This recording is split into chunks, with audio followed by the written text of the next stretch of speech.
TJ. So let's start with How to Love God. Mamaji, are you in a position to read How to Love God? Yes, yes, I will read. Please, Jai Baba. Thank you. Avatar Meher Baba ki jai. How to love God. To love God in the most practical way is to love our fellow beings. If we feel for the others in the same way as we feel for our own dear ones, we love God. Number one, if instead of seeing faults in others, we look within ourselves, we are loving God. If instead of robbing others to help ourselves, we rob ourselves to help others, we are loving God. If we suffer in the suffering of others and feel happy in the happiness of others, we are loving God.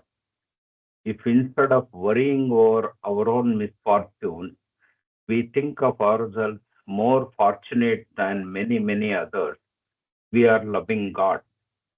If we endure our lot with patience and contentment, accepting it as His will, we we are loving God. If we understand and feel that the greatest act of devotion and worship to God is not to hurt or harm any of His beings, we are loving God. To love God as He ought to be loved, we must live for God and die for God, knowing that the goal of all life is to love God and find Him as our own self. Avatar Meher Baba ki jai. Meher Baba Ki Jai. Thank you so much. So, welcome back to the God Speaks readings after the 2 weekends of mind rest, heart rest. Well, it was not heart rest. It was not Baba rest. We had a great time in Amarthi. So let's dive into where we are.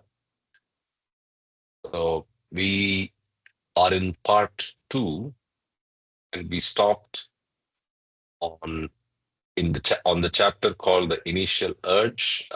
In fact, at the home point or the creation point, right? And if you recollect, we are trying to do something different here, where we are trying to see how we can create cross references automatically. Obviously, the first one is about the urge. So we can go and read about the whim in Beams, the small chapter, and then come back to Godspeeds. Any thoughts before we do that? Ah, Okay. Okay, so let's go to the whim from the beyond. This happens to be the first chapter in Beams. So here we go. Maybe because this is the first time we are encountering Beams, I'll just read the introduction of Beams. Yeah. One of the charms, as well as one of the liabilities in any philosophic discourse, is that it raises two new questions in answering one. While preparing Meher Baba's God Speaks for the printers, a number of such additional questions came to mind. These were submitted to Meher Baba in the hope that he might choose to elaborate further on them. Despite the most severe handicaps of time and health, Meher Baba dictated by means of his new characteristic sign symbols the following work. Dr. C.D. Deshmukh, long associated with various of Meher Baba's literary projects, has woven the material into its present form as a series of gem-like essays. I couldn't agree more.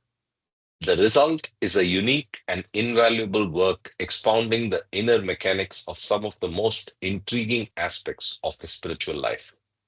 The student of Meher Baba and his thought, as well as the student of the metaphysics of creation, will be rewarded by finding much new material in this work.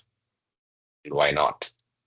This was signed off as IVO Deuce, Woodside, California in 1958. So with that, we take the first chapter, The Whim from the Beyond.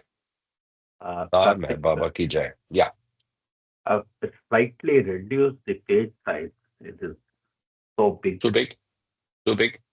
This Yeah, one, this. it's okay. It's okay now. Okay, this is better. Yeah, Okay. okay. The Whim from the Beyond. Through the ages, the human mind has been profoundly restless in its search for final explanation about first things. The history of these endeavors to grasp first things through the intellect is a tale of recurrent failures. The redeeming feature of these great efforts is that instead of being disheartened by the confessed failures of past thinkers, others are inspired to make fresh attempts. All these philosophical explanations are creations of the mind that has never succeeded in passing beyond itself. Thus, they are confessed, though inspiring, failures. Nonetheless, each such failure is a partial contribution to knowledge of the beyond. Only those who have gone beyond the mind know the truth in its reality. If they sometimes, if they sometimes explain what they know, which they rarely do, those explanations also being in words are limited, but these words illumine the mind. They do not fill it with novel ideas.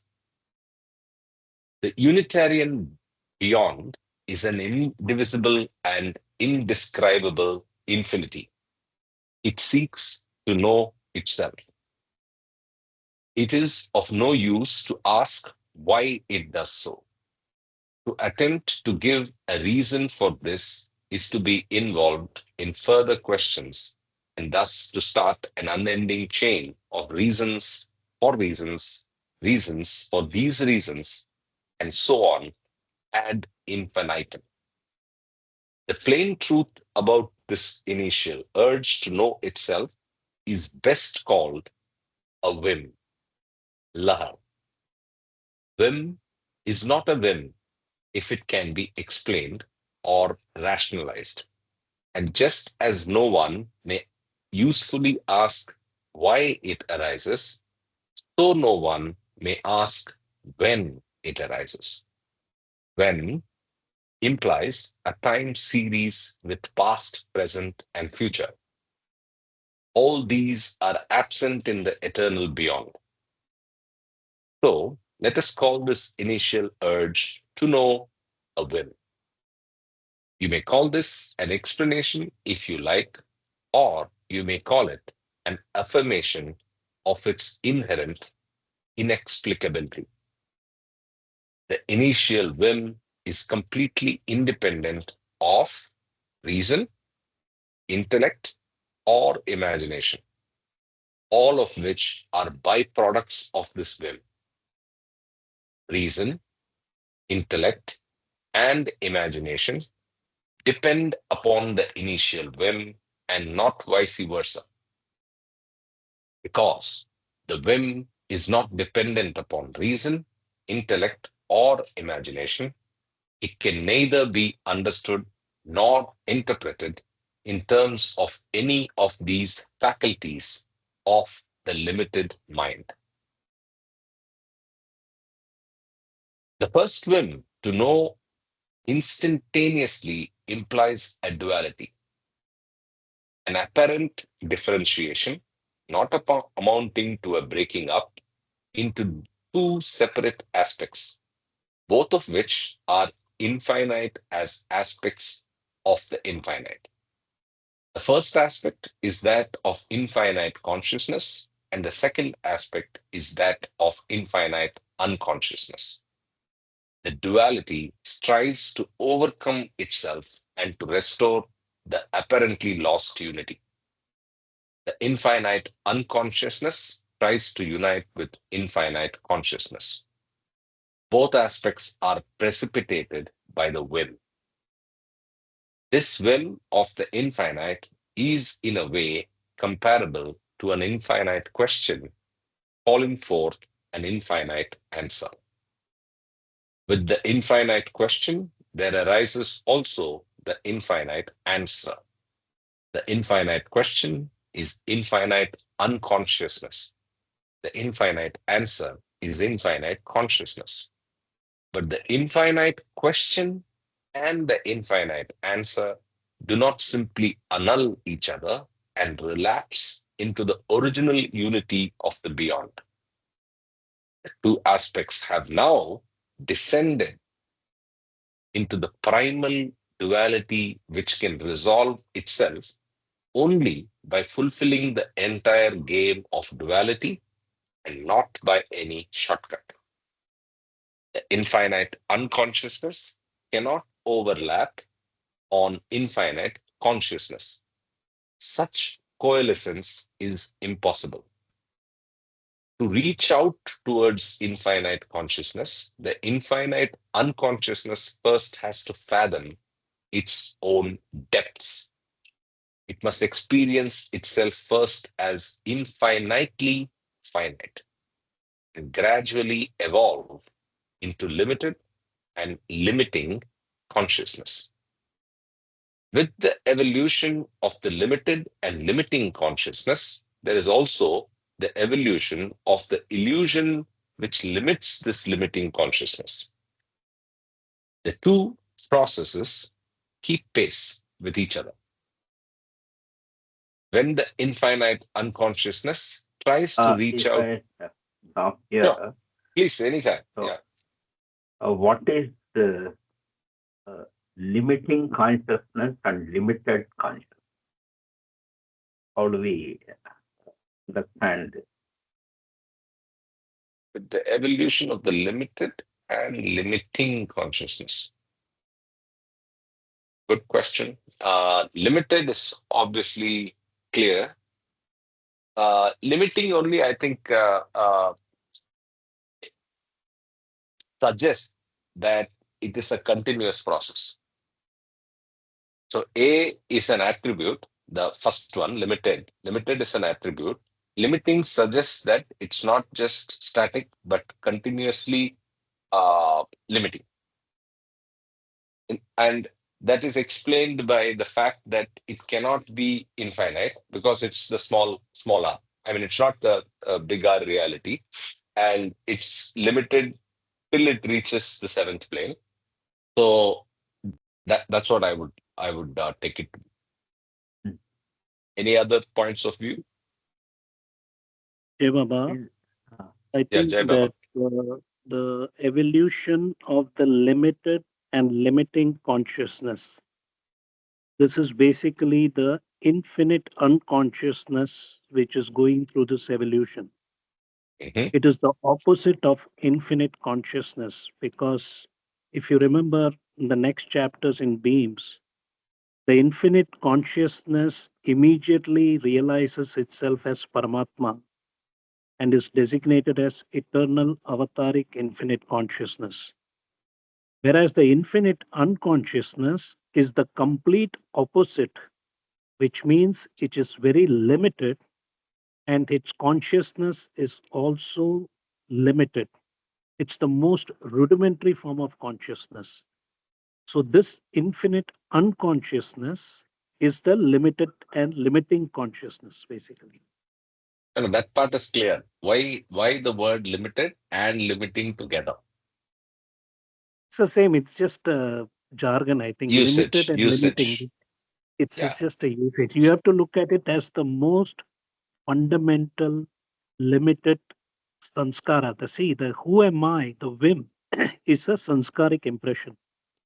That sanskaric impression of this consciousness, infinite unconsciousness, is at a very rudimentary level, which will need to take a form to evolve consciousness. That is why it will take the form of the gas, then the mineral kingdom, and so on. So the limited and limiting consciousness is basically the sanskaric aspect, because of the sanskaric aspect of who am I. So it's just a phrase to define this infinite unconsciousness, which is limited and limiting, which needs to get evolved. That's my understanding. I- Hey, Baba. Great. And so it's more to emphasize the limited aspect of the consciousness. The usage is Correct. more to emphasize. Yes. Yeah. Yes. Okay. The infinite unconsciousness is the limited and limiting consciousness. Correct. Correct. Okay, I have one question. So in the previous paragraph, there is a reference to wrapping, enveloping. Um, yeah, this line. The infinite unconsciousness cannot overlap on infinite consciousness. Now, this is a pointed question to Kama given he's here. There is another reference to consciousness wrapping unconsciousness and unconsciousness wrapping consciousness in discourses. Am I correct? Is that correct, Kama?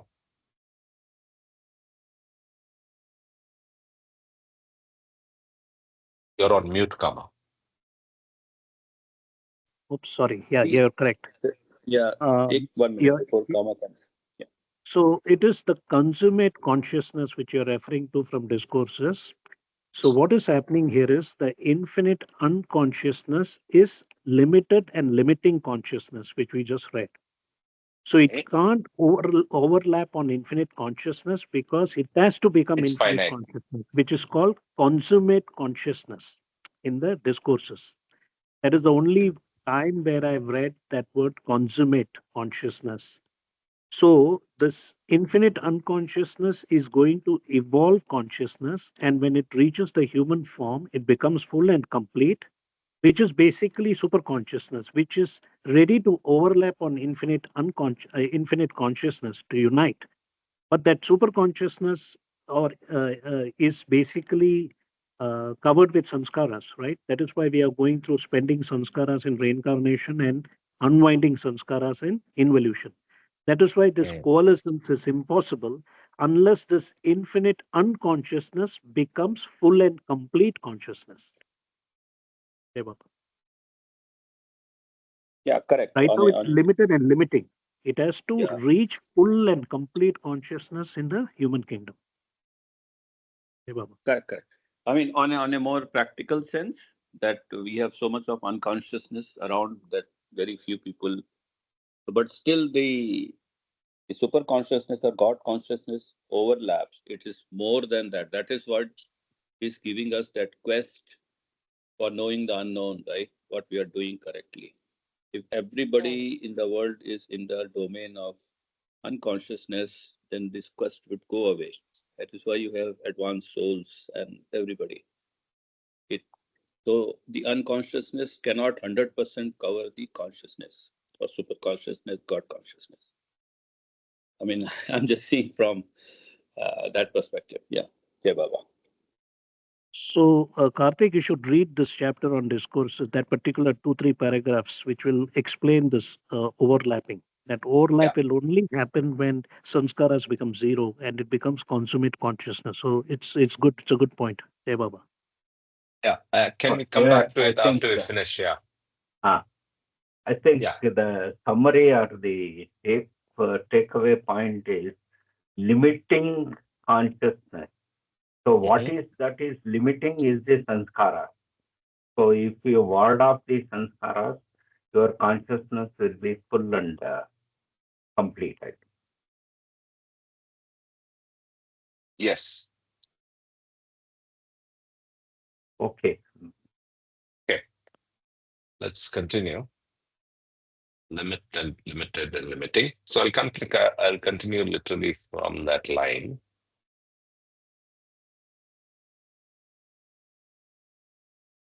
Yeah, with the evolution of the limited and limiting consciousness, there is also the evolution of the illusion which limits this limiting consciousness. The two processes keep pace with each other. When the when the infinite unconsciousness tries to reach out to the infinite consciousness, the process is not instantaneous because of the infinite disparity between the two. The process takes an infinitely long time and eternity gets seemingly broken into the unending past, the transient present, and the uncertain future. Instead, instead of embracing the infinite unconsciousness in one timeless act, the infinite unconsciousness reaches out towards it through a process, through a long drawn out temporal process of evolution with all of its innumerable steps.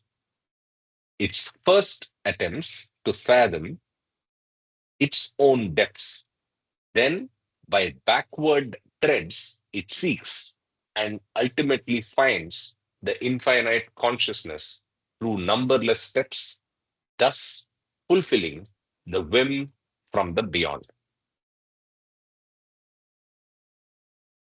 So that's the whim. So if you look at it, this at a very, very broad level covers the entire divine theme as well. Just this one chapter, right? So you're covering the entire concept of where you start with the whim to the point of going through evolution, involution, and finally enveloping or reaching the infinity of the seventh plane, right? Uh, yeah. Any thoughts before we get to those two, three discourses paras?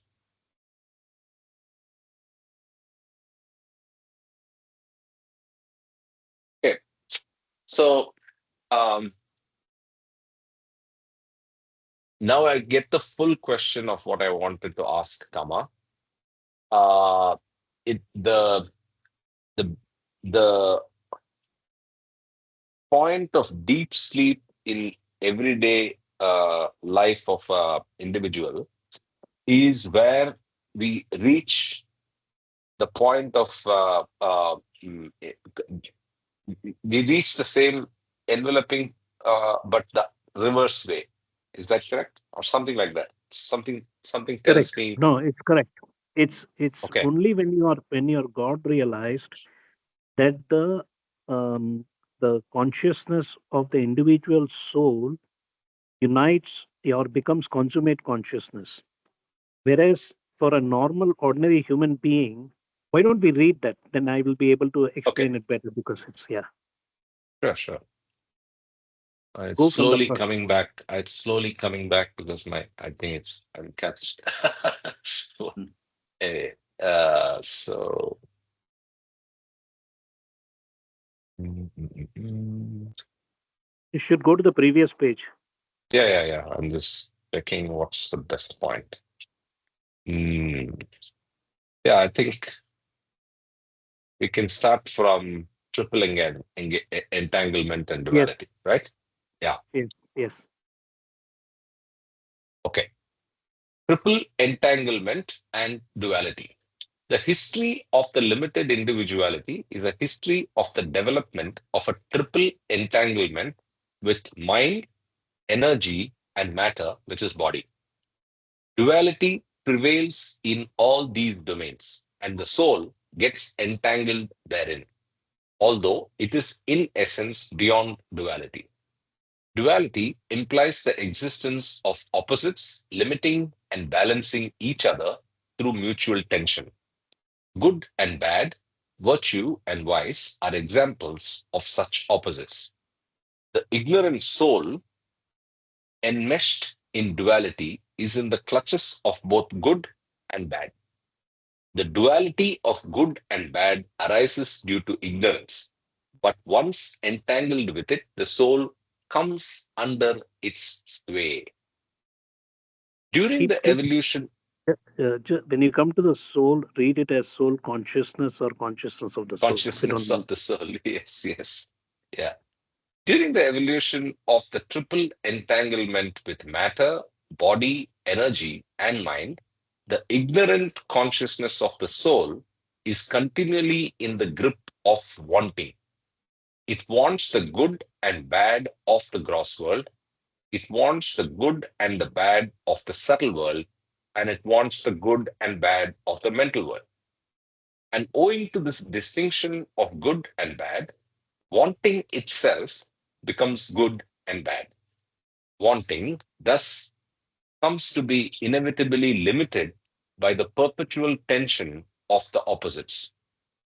This gives rise to unending oscillation from one state to another without arriving at the unlimited state, which can only be discovered in the unchanging, eternal aspect of life. The infinite is to be sought beyond the domain of duality. This becomes possible only when consciousness can emerge from the limited individuality by breaking through the barriers of samskaras. We have seen that the possible field of consciousness is limited by sanskaras. This limitation creates a division of the human psyche into two parts. One part falls within the range of consciousness, and the other part falls beyond it. The unconscious part, in its full extent, is identical with the power that is behind matter. It is referred to as God by orthodox religions. Is it the unconscious part? In its full extent, okay. The unconscious part, in its full extent, is identical with the power that is behind matter. It is referred to as God by the orthodox religions. The ultimate reality, which is symbolically represented through such concepts, can be known fully only by bringing the unconscious into consciousness. An extension of consciousness consists in being conscious of that which was formerly a part of the unconscious. The I want to make progressive a comment here. Sure. One.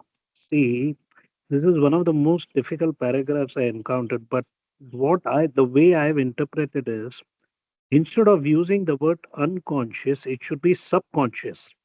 Okay, because the mind, there is the conscious mind and the subconscious mind. As Baba said, the mind is like an iceberg.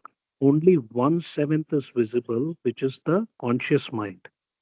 The other 6/7 is the subconscious. See, unconscious, the word technically is when you go to sleep. Okay. So here, what I try to do is when I read this paragraph, I read it as conscious consciousness and subconscious consciousness instead of the part of the unconscious, an extension of um, extension of consciousness consists in being conscious of that which was formerly a part of the subconscious. Actually, that is my understanding. Okay, now go ahead. Yeah, I think subconscious again has very solid or acceptable meanings in medicine as well as general parlance. I think I see your anxiety in the use of the word, and this goes I, back to what we were asking Ward in Merhaba. yes. See, Exactly, right? Karthik, one more Yeah. thing. Let me read that previous line. The ultimate reality, which is symbolically represented through such concepts, can be known fully only by bringing the subconscious, not the unconscious, into by bringing the subconscious consciousness into conscious consciousness. Okay, that Yeah. is what becomes consummate consciousness. That is the way it should be phrased to have a better understanding, because it's very difficult saying bringing Yes. the unconscious. It's incorrect actually. So I was going to suggest that instead of subconscious, maybe subspace conscious. So it's not conscious, but it's not zero. It's not a zero and or one, right? So it's a limited and limiting state, which is not infinite, and yet it's not zero, right? So I think maybe I mean it's a semantic problem that No, no, no. people will Don't. No, no. Don't do 0 and 1 on this. It will be very difficult. very Basically, confusing. Yeah. yes, because mind, the consciousness. Basically, you have two parts: the conscious and the subconscious. So Okay. technically, what they say is, human being, see what happens is, suppose I see somebody and I dislike that person about a certain quality of that person. And the reason is, it's not because of that person. That quality of that person that you dislike is actually in your subconscious mind. Okay. This is a very Okay. important lesson I have learned, that it has nothing to do with the other person. A quality that you hate about another person, suppose you find a person like, petty or something, actually that pettiness is inside in our subconscious, which we are not conscious about. I mean, this is a very complicated topic, but I'm just giving you a hint about the subconscious actually drives our personality. We think it's the conscious. The conscious mind is only to take care of the nitty gritty aspects of life. But what Mhm. drives behind a human personality, the subconscious. That is why it's sixth, seventh. That's a different topic. I think Dr. Dattu will be able to probably elaborate on that later. I don't know. Jai Baba. Go ahead. Very interesting. Very interesting. Something to indulge more in thinking about. Yeah, Yes. Okay. this is something new. Means maybe sometime later would like to discuss on this part. This is something interesting. I'm listening first time. Yes. Yes. Yes. Read a book by Dr. Lipton. There are a lot of YouTube videos, but this guy Dr. Lipton is Canadian American, I think. Lipton tea, we used to have Dr. Yeah. Lipton. Check him out. He's really given a lot of insight on that. It will give you a lot of insight. I'm still, trying to. I know I've still not the grasp of it, but I understand that the subconscious mind plays a very major role in our ego personality self. Yeah, Baba. So at a level, The I mean, whole I don't. Yeah. Go ahead, Mama. the whole gamut of discussion and trying to understand is that when we spell out the or say pronounce the term unconscious, we feel it is nil, we feel it is Yes. zero, whereas that is a state also. Correct. So because of that, Thank you. we don't feel like calling it as unconscious. So that's why Kama insists on saying that it is subconscious. Not yet, we are not yet aware of it, but it is there. It is Yes, correct. existing. It is Yes. trying to influence you, but you are not aware of it. So getting aware of that is coming out into consciousness. So these are the two aspects which I feel is a bit confusing for some of the things. So when we say God in the say beyond state is unconscious, it is very difficult for us to say assimilate that, understand it. Whereas with this discussion, it is a level of consciousness which you are not aware of. You are not able to say fathom that. So that's why we feel so much of difficulty in understanding this. I Uh, think Yes. you there- you nailed it. Your phraseology was better, Mamaji. You explained it correctly as to why we need to use subconscious. I have only one point to make, one correction rather. In the beyond state, it is akin to zero. yes. It's closer to zero. Whereas we are not talking about beyond the beyond. We are now talking unconscious, which is closer to, which is surely not zero. There is consciousness. Yes, So that is I'll the correct one part. Yeah. Otherwise, all you said is correct. The, I think you are the better whim, at explaining it than both me and Kama. Yeah, Kama. the whim is happening in the beyond state of God, the Paramatma state. So, and the other thing is, later on, after we finish the reading on your own, check out the chapter part two on ego and its termination. There you will get a lot of clarity on this particular paragraph that we are reading here in discourses. The ego and its termination, part two. It's amazing. Hey, Baba. Okay. Interesting. Okay. So let's continue. The I'll reread the ultimate big R reality, which is symbolically represented through such concepts, can be known fully only by bringing the unconscious, let us say subconscious, into consciousness. An extension of consciousness consists in being conscious of that which was formerly a part of the unconscious. An extension of consciousness consists in being conscious of that which was formerly a part of the unconscious. Okay. The progressive conquest of the unconscious by the conscious culminates in consummate consciousness, which is unlimited in scope and unhindered in function. Between this highest state of consciousness and the limited, though full consciousness of average humanity, there are about 49 degrees of illumined consciousness. They mark the important stages of growing illumination. 7 into 7. 7 into 7. No, but I like this phraseology as well here. So if you see limited though full consciousness of average humanity. Oh, what Yes, is that is what is the what is full and complete unconscious? consciousness. Exactly. See, Yeah. for the ordinary human being who has full and complete consciousness, it is limited because of sanskaras. It becomes unlimited when sanskaras become zero. So that previous line, the progressive conquest of the subconscious consciousness by the conscious consciousness culminates in consummate consciousness. That is how I interpret it.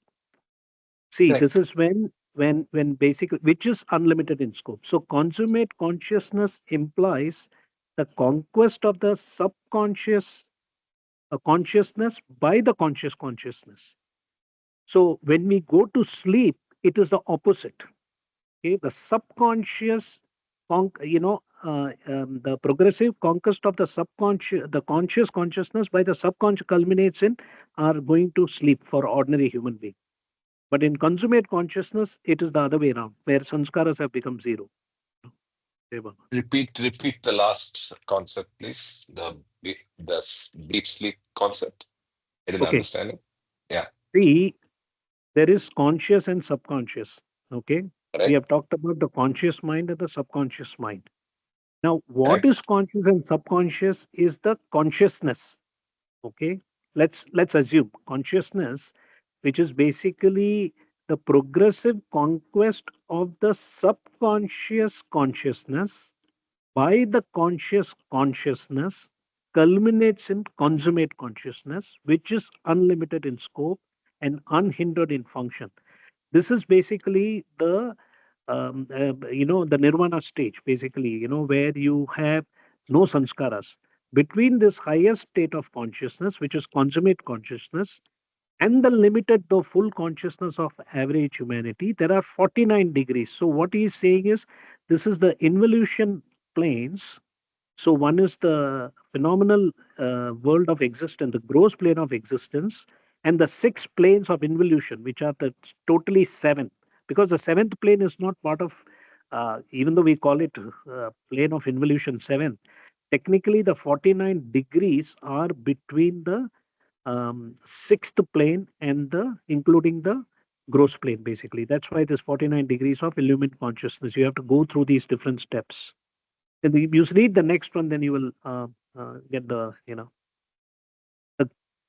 next para. Okay. Here what is the reference to 49 degrees?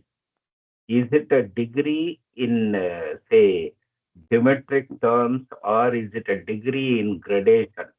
0, It's 1, 2, gradation. 3, like that. I would believe it's gradation. It's gradation in Yes, consciousness. Yes, yes. that is gross consciousness becomes subtle consciousness become mental consciousness. Oh, Gross sanskaras become subtle sanskaras become mental sanskaras, which drives the consciousness accordingly, depending on which plane you're on and which sphere you're on, subtle sphere or mental sphere.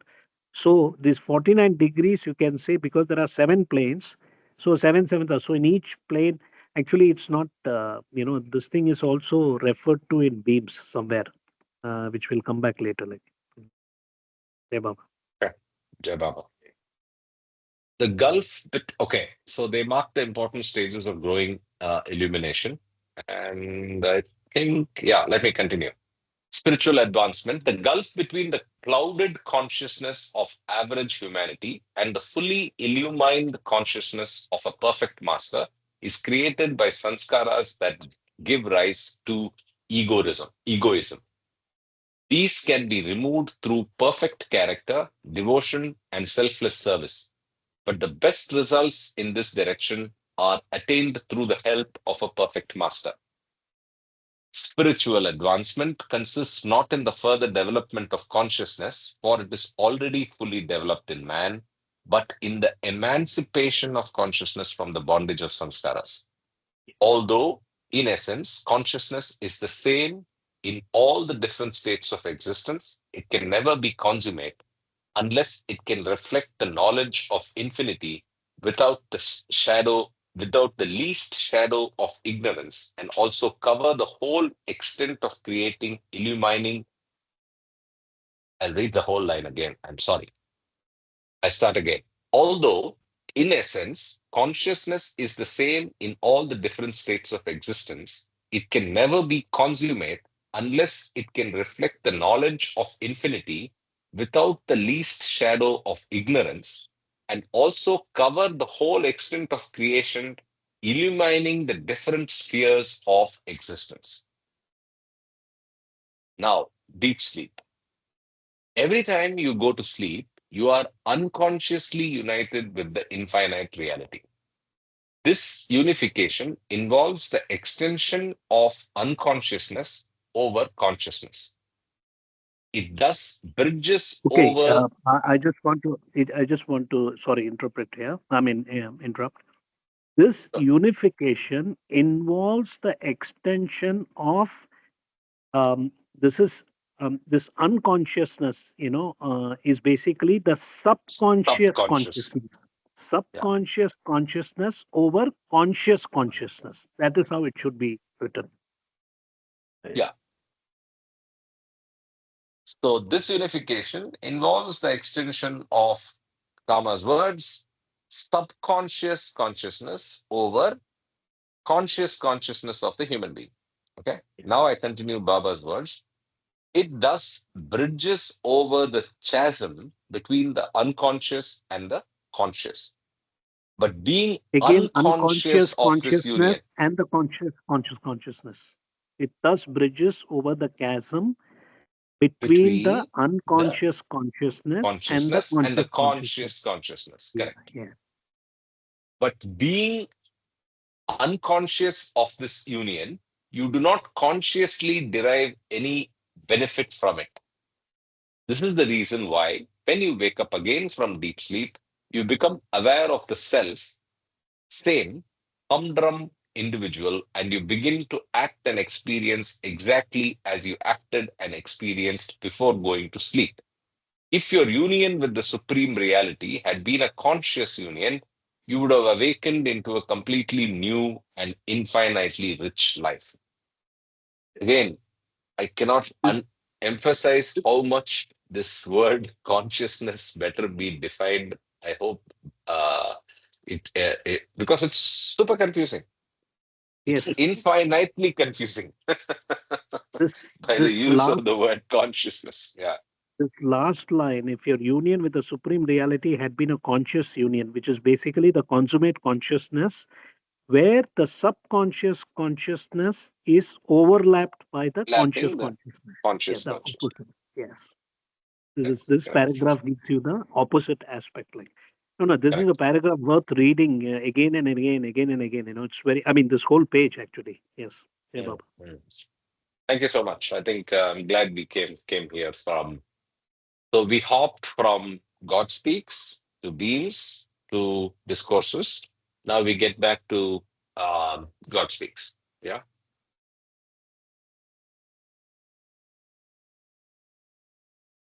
I uh, I feel like using the term deep consciousness for the state of unconsciousness. Deep consciousness. Okay. Unexpressed deep consciousness or unaware deep consciousness. We are not aware of it. So all this becomes a little easier. So this is the question I asked Ward when we were all together, right? So I said, in Meher Baba's semantics, in Meher Baba's ontology, what is the meaning of the word consciousness? And quite honestly, there's no, Baba has not defined it.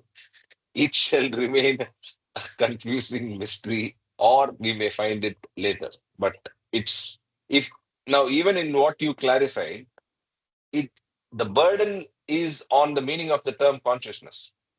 Deep. Yes, yes. What is deep consciousness? What is consciousness?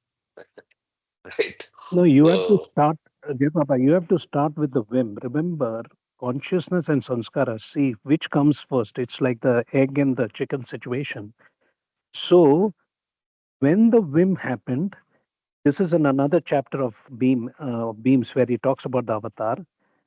The infinite consciousness and infinite unconsciousness simultaneously and spontaneously happen. So, who am I whim creates this two types of consciousness, right? And the who am I whim is the sanskaric impression. So, they go hand in hand. And then, when you really go through the God Speaks supplement, you understand that all these are part of the nothing, which is the false nothing, basically. Consciousness, unconsciousness, they are not even part of the reality. Okay, that we will come correct. later. So, Correct. consciousness, you can say we have to also look at the context of it, probably. Then you can define it in different ways because the consciousness also has different aspects, just like God has different aspects. Oh, Mm, yeah. mm. Okay. So let's continue from where we stopped. So we stopped at the point where home point or creation point. So, and then we went out. So we'll continue from that point. You can read one paragraph earlier for a Yeah. continuation. Okay. Yeah. I'll start from the beginning of the page. Yeah. Yes. Now, was this first urge infinite or finite? Or was it at first finite and then infinite, or vice versa? The first urge was most finite, but this urge was of the infinite. This most finite first urge was of the infinite ocean Paramatma, and the manifestation of this latent, most finite first urge of the infinite was restricted to a most finite point in the infinite, unlimited ocean. But as this most finite point of manifestation of the latent first urge, which was most finite too, was in the infinite, unlimited ocean, this most finite point of manifestation of the first urge was also unlimited. Through this most finite point of manifestation of the first urge, which is also most finite, the shadow of the infinite, which shadow, when of bigger reality is infinite, gradually appeared and went on expanding. The most finite point of manifestation of the latent first urge is called the Om point or creation point, and this point is unlimited. Simultaneously with the reverberations of the first urge, the most gross first impression emerged, objectifying the soul as the most absolute opposite and the most finite gross counterpart of the infinite. Repeat this para. Yes. Simultaneously with the reverberations of the first urge, the most gross first impression emerged, sanskara, objectifying the soul as the most absolute opposite and most finite gross counterpart of the infinite. So the appearance of the sanskara is alongside the appearance of the will, and this appearance ensures the it's it's it's uh, it's an exact opposite but finite opposite of the infinite. So what we mean by being opposite?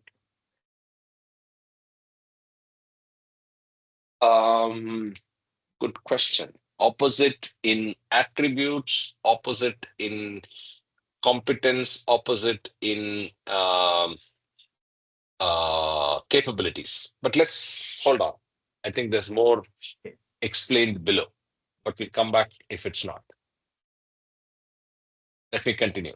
This experience of contrariety, which is this opposite nature, this experience of contrariety affected changeableness in the eternal, indivisible stability of the infinite biggest soul, and spontaneously there occurred a sort of eruption, disrupting the indivisible poise and the unconscious tranquility of the infinite soul, biggest soul, with a recoil or tremendous shock which impregnated the unconsciousness of the unconscious soul with the first consciousness of its apparent separateness from the indivisible state of Paramatma. Okay, I pause here. Does not talk more about the opposite nature, but does it make sense? What we can any other thoughts on what is opposite between infinite and post-Vim, post-Sanskara, finite nature of the soul? Why the word opposite? I think you just read the entire beloved prayer and see all the opposites. The opposite attributes are that of the smallest soul. The infinite attributes are of the biggest soul. That's the way I would say it.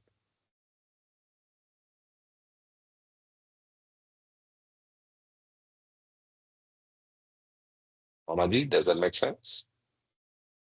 I'm a bit confused. I think go back with the paragraph and read it once again.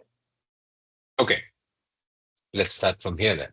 Because of this most gross first impression of the first urge, the infinite biggest soul experienced for the first time, this first experience of the infinite biggest soul was that it, which is the biggest soul, experienced a oh, sorry, I should have read the previous line. Sure, was wondering. Here, okay. Simultaneously with the reverberations of the first urge, the most gross first impression emerged, objectifying the soul as the most absolute opposite and most finite gross counterpart of the infinite. So it is a counterpart, it is the lover, the infinite is the beloved. The smallest soul is the one that goes through the evolution journey. The biggest soul is infinite. Opposite because it is not comparable. I would say that. I think opposite not in a binary sense, in the sense of light versus maybe you can even say it's in a binary sense. Something that is all powerful, something that is powerless, limited, something that is infinite, something that's finite, so on and so forth. Yes, all attributes are almost. Your audio was bad. All attributes are Reverse or opposite. correct. That's what I said. Okay, let's continue. Because of this most gross first impression of the first urge, the infinite biggest soul experienced for the first time. So the idea of experience was not there in the infinite beyond the beyond state. Because of this gross first impression, the concept of experience happens. This first experience of the infinite biggest soul was that it, the biggest soul, experienced a contrariety in its identity with its infinite, impressionless, unconscious state. So here we are referring to, as per karma, should be they use the term or imagine subconscious state. subconscious state. Correct. But here the Sorry, Baba, experience sorry, I being was away. okay. No, we are using your phraseology of subconscious in place of unconscious, and again, it is relevant here. Anyway, the key difference here is the post win. This is the experience of the infinity, the biggest soul. This paragraph is concentrating on the experience of the biggest soul. So it first sees the opposite nature of its identity of being infinite, impressionless, being subject to being impressioned, being finite, and being unconscious.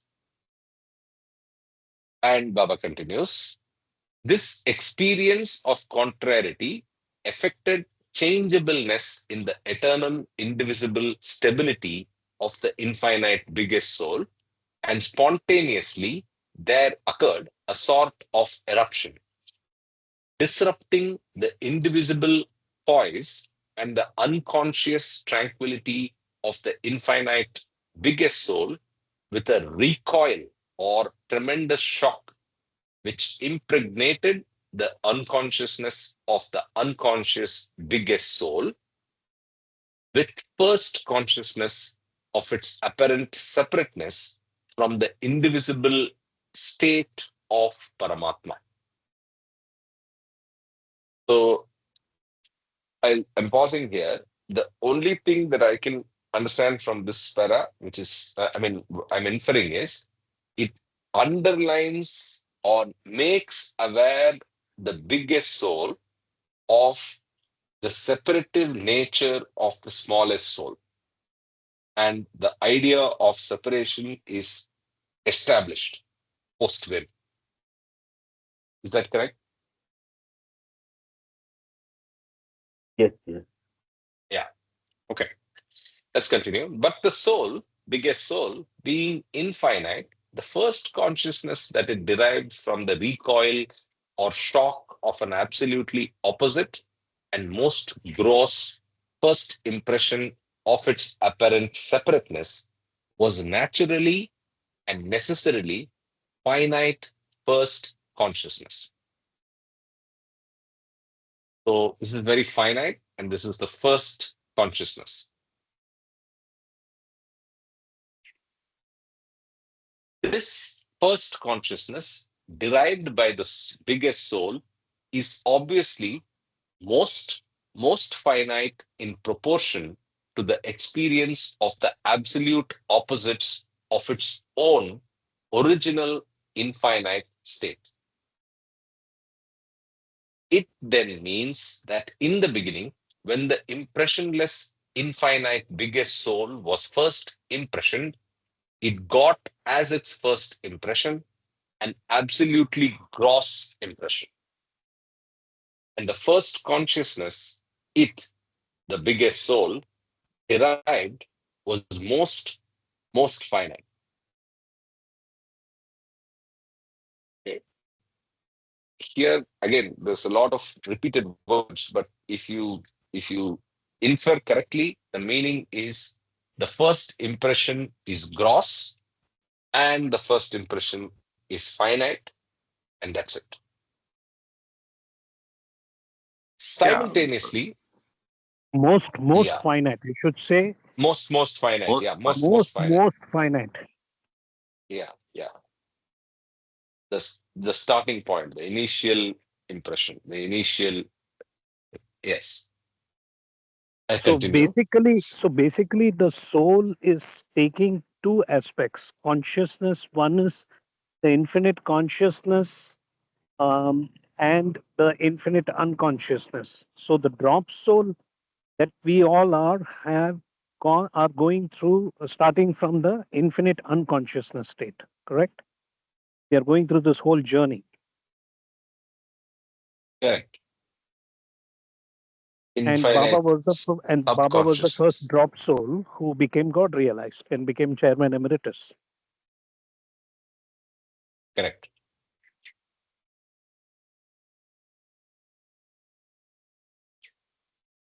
Okay, let me continue. Simultaneously, at that instant, the unconsciousness of the infinite big S soul actually experienced most most finite first consciousness of the most gross first impression.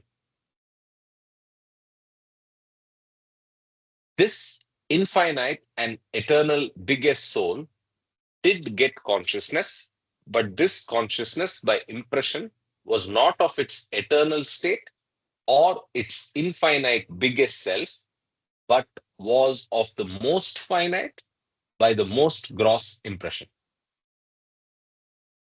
One comment that here it's interesting that the soul is infinite and eternal. So nothing is happening to the soul.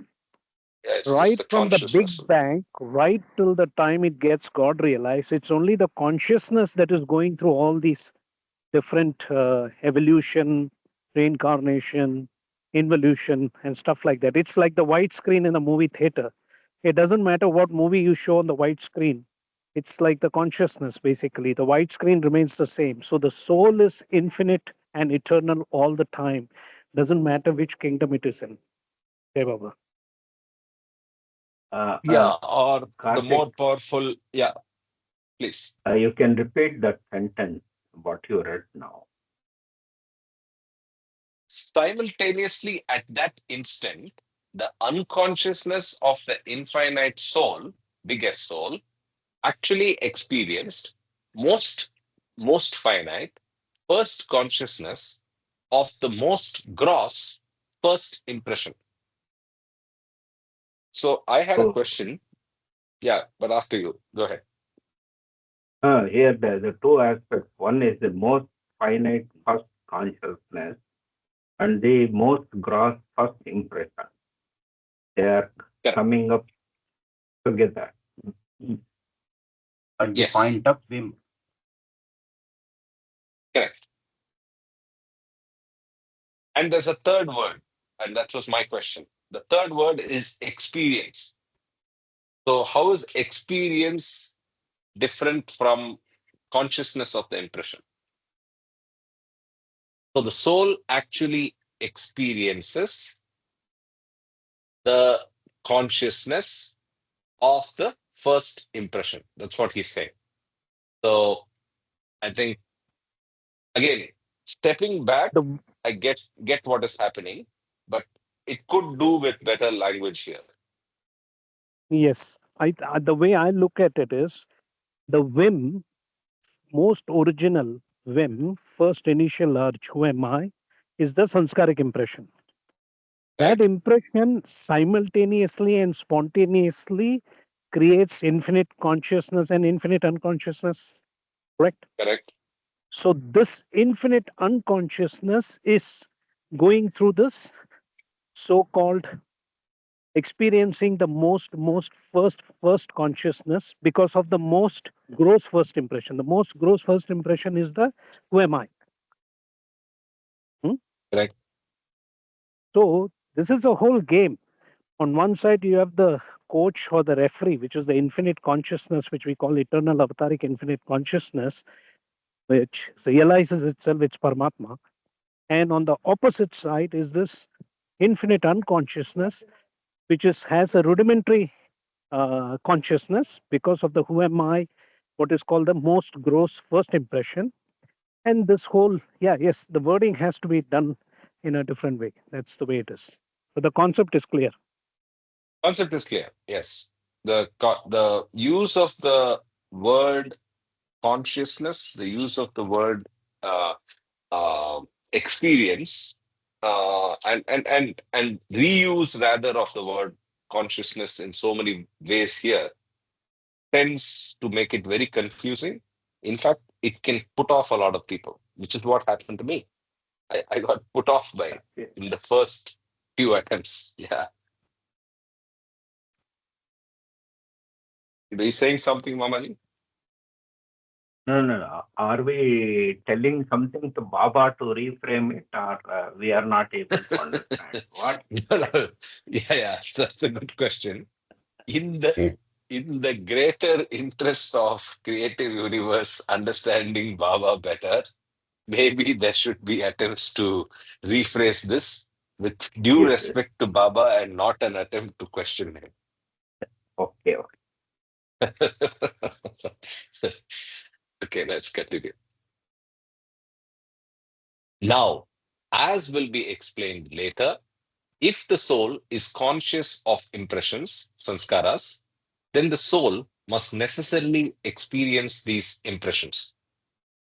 And in order to experience the impressions, the consciousness of the soul must experience them through proper media. It becomes even more clearer. And now the logic for use of the word experience is clearer Yes. now. Yes. Uh, Yes. yeah, right? Yeah. So you need experience of the impression, and experience needs proper media. As the impressions are, so are the experiences of impressions. And so must be the media to experience the impressions. That is, the impressions give rise to experiences, and to experience the impressions, the use of appropriate media is necessitated.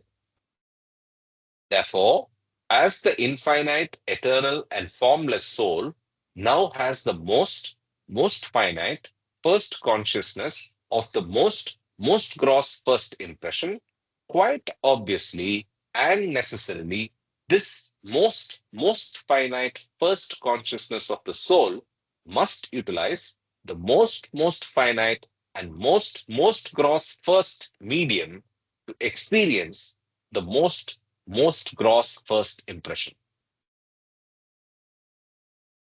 Beautiful, right? So it's basically stitching together the build-up that Baba did in the earlier three paragraphs. You need medium, and why do you need medium? You need to experience. And why do you need to experience? Because you have impressions. And impressions need expression. And to express, you need to experience, you need expression, right? So that's the sequence. But what started it all is the Vim. Vim is independent, medium is dependent, expression is dependent. Can we say the whim is the first impression which Vim created is the consciousness? first. Yes, Who came first, consciousness or whim? Both simultaneously happened at the same time. When the whim happened, consciousness, and infinite unconsciousness happened. correct. So It happened. sanskaras It and happened at the consciousness, same time. Yeah, impressions and consciousness basically are two sides of the same coin. To experience the impressions, because consciousness needs to evolve now to unite with the infinite consciousness has to become full and complete. But because the consciousness is now at a very limited and limiting consciousness, it has to go through different experiences through different mediums to evolve consciousness, which becomes full and complete in the human kingdom. That is the essence of whole God speaks in Debo.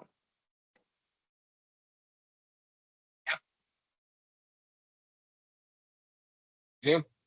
At this stage, it suffices to mention here for the limited human understanding that the most finite first consciousness of the soul, while experiencing the most gross first impression, centered itself in an appropriate most finite and most gross medium, imperceptibly tending the soul without form to associate and identify its very infinite, eternal, biggest self with this most gross and most finite, limited form as its first medium. Now there is a new word, association and identification, right? So you have all of the stuff that we understood in the previous paragraph. Now what happens is it associates this soul, the consciousness of the soul, again to make it easier, identifies and associates with this medium, with this most finite limited form as its first medium. The first consciousness of the indivisible soul, biggest soul, experiencing the first impression through the first medium, creates a tendency in the soul to associate and identify its external infinite self with the Eternal. first form, eternal self. Sorry, let me read again. The first This is a very consciousness, important line, mark it. Very important line. okay. The first consciousness of the indivisible biggest soul, experiencing the first impression through the first medium, creates a tendency in the soul to associate and identify its eternal, infinite, biggest self with the first form, the most finite and most gross, which was as the seed of contrariety, as the seed of the contrariety, spontaneously sown by the reverberations of the first urge, imperceptibly germinated and manifested for the first time in the shape of duality. So, what is being said here? The duality is born.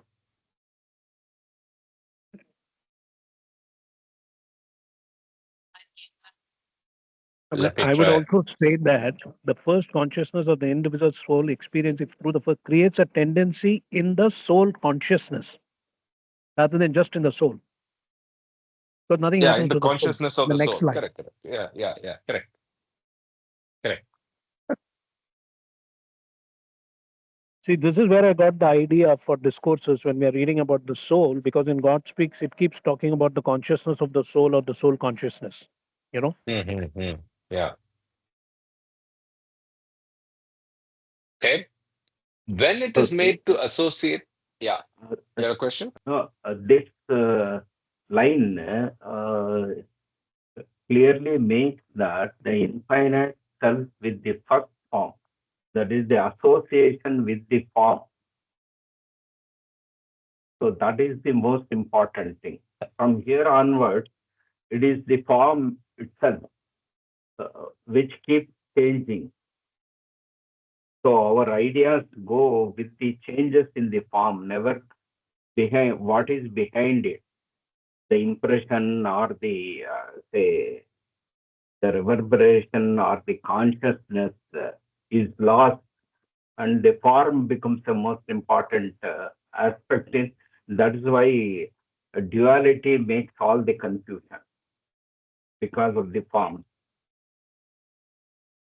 Yeah. And the form is necessitated by the impression or the need for expression of the impression. But the problem, the keyword is association and identification. Yes, Yeah, we associate the consciousness of the soul associates and identifies with the media and thinks it is the media yes, and yeah, attributes wrongly identification with it. Okay.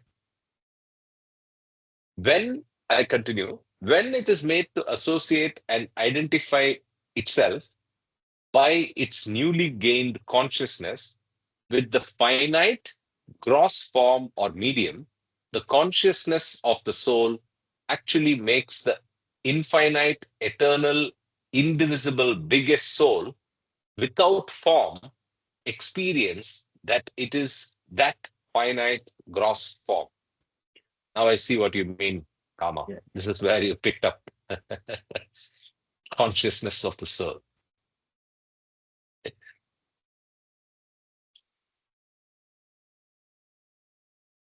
God Speaks is a crossword puzzle. Huh? Baba deliberately Seriously. made it like you have to really, go deep and contemplate, introspect, reflect, and wait for the answer to come to you. And Otherwise, read again, cross-refer, analyze, yes, think. Yeah. Not for the faint-hearted. it's like a computer game. It's a mental computer game in the waking state. You just have to eat, drink water, smell air, and then just do God speaks, computer game in your mind. That's it. Yeah, that's it. Okay, I continue. Thus, the consciousness gained by the unconscious soul, instead of experiencing reality through unity and identity with the oversoul, experiences illusion through duality and identity with the gross form, multiplying diverse, innumerable impressions in a series of experiences while associating with the gross form and gradually gaining or evolving more and more consciousness. Yes, this All, paragraph all of is, that happens, yeah. yes, yes, yes. Yeah. All that happens in illusion is explained. In order to understand more clearly and concretely how the consciousness gained by the soul gradually develops through the process of evolution, let us examine that state of the conscious soul where the consciousness of the soul associates itself with stone form as the most finite and most gross medium, and the soul thus begins to identify itself as stone. Actually, the consciousness of the soul utilizes the stone form only after innumerable cycles and ages of diverse experiences through diverse species of forms, of which there are 7 major different kinds of most finite and most gross gaseous forms, which cannot even be concretely grasped nor imagined by ordinary human beings. It is for convenience that we begin with that state of conscious soul when it just begins to associate and identify itself with stone form. Dear In Baba, stone form, yeah, Dear Baba, in that seven gaseous aspects that Baba is talking about states. in physics, we have the proton, electron, neutron broken down into quarks, and quarks have three different colors. You can do a Wikipedia and check it out. And quarks also have some different things. So you can relate the seven gaseous, thing that Baba talks about to the subatomic particles. One is the God particle, the Higgs boson, basically. So some interesting, analogies out there. Yeah, Baba. So yes and no. So the Higgs boson and the quark are particles that I would say are submolecular, subatomic, right? And what Baba is talking about is a little more grosser. Gas is a more grosser form after Higgs boson. It's first, Yes, yes, yeah, absolutely. Yes. that's all. Yeah, okay, we are on the same page. Cool. Um, I continue. In stone form, too, there are varied species, and the consciousness of the soul has to utilize each and all of these species as appropriate media, one after the other, in accordance with the diversity of impressions of the soul, to experience varied and countless impressions gathered one after the other in stone form. If we take the stone as a medium for most gross impressions, it follows that the soul, which is eternally in the oversoul, now with most finite consciousness, experiences most gross impressions through the medium of stone form. It is thus that the infinite, indivisible, eternal soul without form, which is eternally in the oversoul, while experiencing the most finite gross impressions through its own most finite consciousness, utilizes the most finite gross medium of the first most species of stone. Here, Baba describes first most meaning the very, very first. And the soul is thus imperceptibly, though spontaneously, made to identify itself as stone. So, why is the soul imperceptibly, though spontaneously. So the soul, this first first offense of identification or association is almost imperceptible. So that's a thought exercise we need to indulge in, which is true in even the human form or even in later forms. But the fact remains that it is so natural and imperceptible, it just happens. You just identify with the soul, with the medium, right? That's what Baba say. After ages and cycles, the most finite gross consciousness is gradually much more evolved in the soul by innumerable and varied experiences of the most gross finite impressions through the identification of the soul with the first most species of stone. Eventually, when a limit to having experiences is reached, the identification of the soul with the first most species of stone is gradually disassociated and that stone form is dropped. The soul remains now for a period without any medium, though the most finite consciousness which has been evolved remains together with the most gross finite impressions of the most first species of the stone form just shed. Thus, the soul, now without any medium or form, is conscious of the most finite impressions, sanskaras. But as long as consciousness is centered in impressions, the soul must necessarily experience those impressions. Therefore, in order to experience the impressions of the most first species of stone form dropped, the consciousness of the soul centered in the impressions of the dropped stone form begins to associate with the most next species of the stone form. The soul identifies itself with this species of stone, and the consciousness of the soul begins to experience through association with the new medium of the most next species of stone form, the impressions of the most first species of stone form. So, does the stone form, the rather, does the consciousness of the soul in the stone form stage, in the kingdom of the stone form, experience heaven or hell state?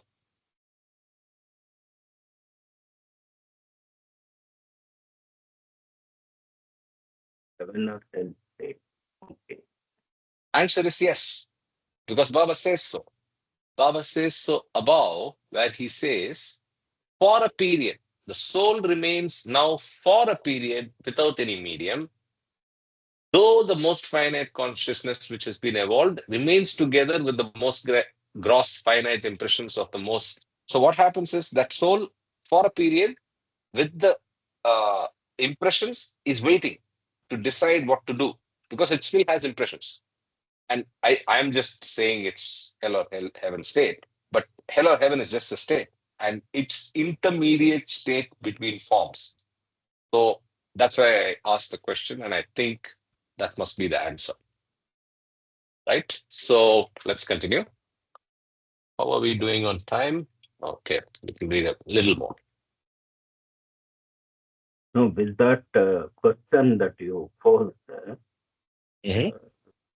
was are the forms already existing wherein the soul gets into the form, or the soul creates a form? Good question. Can you repeat the question, So, please? No, as he says, the soul which has experienced almost everything of the stone form, then say releases itself from the stone form and waits for a different form to experience all the impressions stone. collected. So then it enters or say takes up a new form. So whether the form is already there for it to enter or it creates a form on its own. Good point. Actually, I think it's I think the divine dream is like this. It's like you're in first standard, right? Now you are in high school, you have second standard, third standard, fourth standard, fifth standard. It's already there. Okay.